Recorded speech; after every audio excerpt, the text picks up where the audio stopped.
नमस्कार, आप देख रहे हैं नेक्स्ट स्पेशल और मैं हूं आपके साथ प्रीति। आज हम आपको महाभारत से जुड़ी एक अद्भुत घटना के बारे में बता रहे हैं। जब महाभारत युद्ध में मारे गए समस्त शूरवीर जैसे कि भीष्म, द्रोणाचार्य, दुर्योधन, अभिमन्यु, द्रौपदी के पुत्र कर्ण, शिखंडी आदि एक रात के लिए पुनः जीवित हुए थे।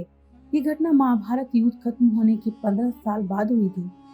राजा बनने के पश्चात हस्तिनापुर में युधिष्ठिर धर्म और न्यायपूर्वक शासन करने लगे। युधिष्ठिर प्रतिदिन धृतराष्ट्र और गांधारी का आशीर्वाद लेने के बाद ही अन्य काम करते थे। इस प्रकार अर्जुन, नकुल, सहदेव, द्रौपदी आदि भी सदैव धृतराष्ट्र और गांधारी की सेवा में लगे रहते थे। लेकिन भीम के मन में धृतराष्ट्र के प्रति हमेशा देशभाव ही रहता था। भीम धृतराष्ट्र के सामने कभी ऐसी बातें भी कह देते थे जो कहने योग्य नहीं होती थी। इस प्रकार धृतराष्ट्र गांधारी को पांडवों के साथ रहते रहते 15 साल गुजर गए। एक दिन भीम ने धृतराष्ट्र और गांधारी के सामने कुछ ऐसी बातें कह दी जिसे सुनकर उनके मन में बहुत शौक हुआ। तब धृतराष्ट्र ने सोचा कि पांडवों के आश्रम में रहते अब बहुत समय हो चुका है, इसलिए वानप्रस्थ आश्रम रहना ही उचित होगा।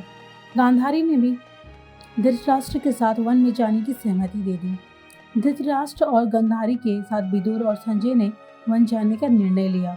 कार्तिक पूर्णिमा के दिन वन में गए थे। वन जाने का विचार कर धृतराष्ट्र ने युधिष्ठिर को बुलाया और उनके सामने पूरी बात कह दी। पहले तो युधिष्ठिर को बहुत दुख हुआ, लेकिन बाद में महर्षि वेदव्यास के कहने पर युधिष्ठिर मान गए।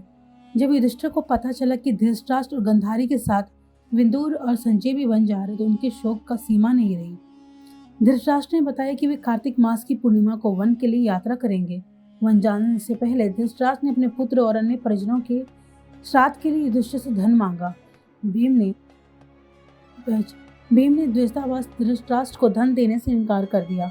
तब युधिष्ठिर ने उन्हें फटकार लगाई और धृतराष्ट्र को बहुत सारा धन देकर श्राद्ध कर्म संपूर्ण करवाया।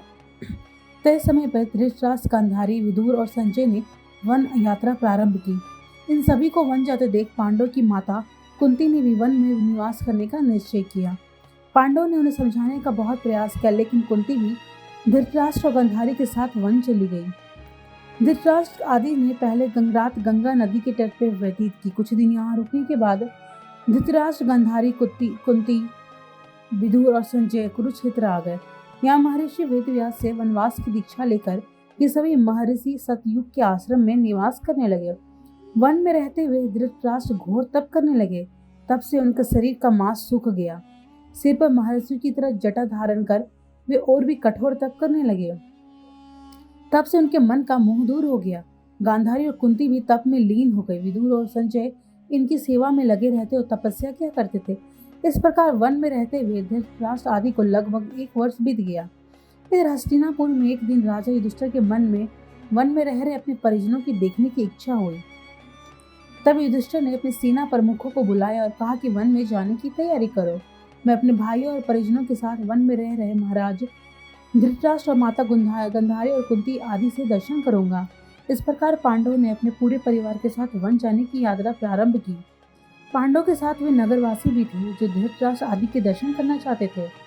पांडव अपनी सेना के साथ चलते चलते उस स्थान पर आते जहाँ ये तीनों रहते थे। जब युधिष्ठिर ने उन्हें देखा तो बहुत प्रसन्न हुए और मुनि के वेश में अपने परिजनों को देखकर उन्हें सुख भी हुआ। धृतराष्ट्र, गांधारी और कुंती भी अपने पुत्रों को देखकर बहुत प्रसन्न हुए।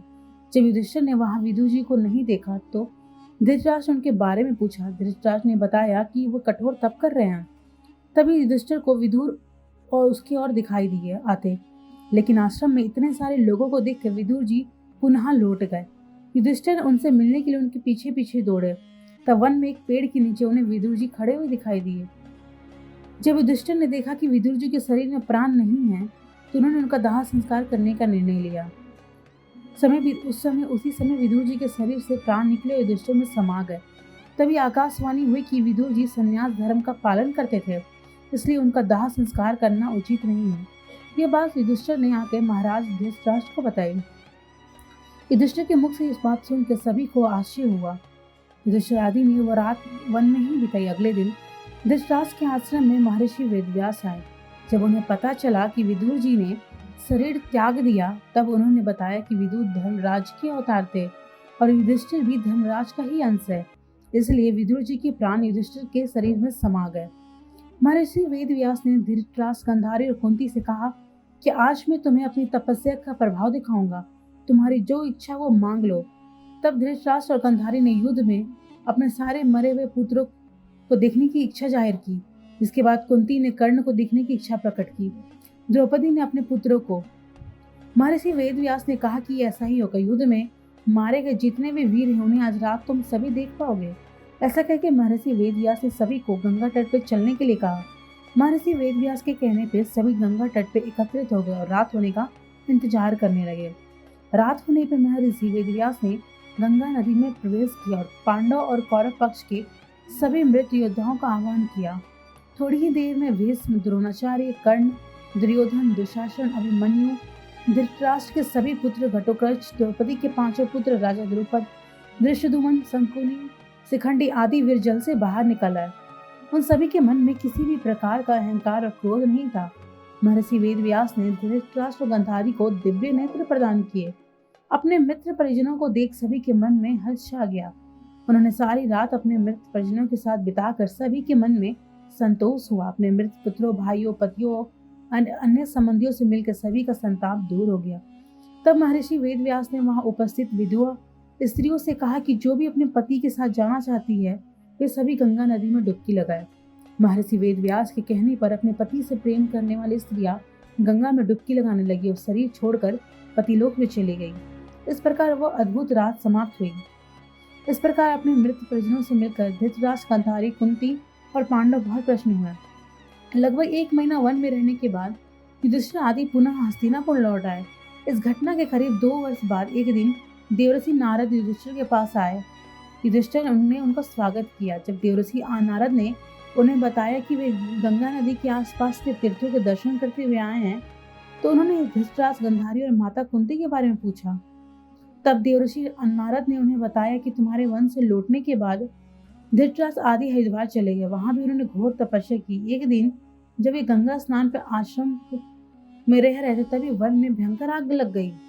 दुर्बलता के कारण धृतराष्ट्र, गांधारी और कुंती भागने में असमर्थ थे, इसलिए उन्होंने उसी अग्नि में प्राण त्यागने का विचार किया और वहीं एकाग्रचित होकर बैठ गए।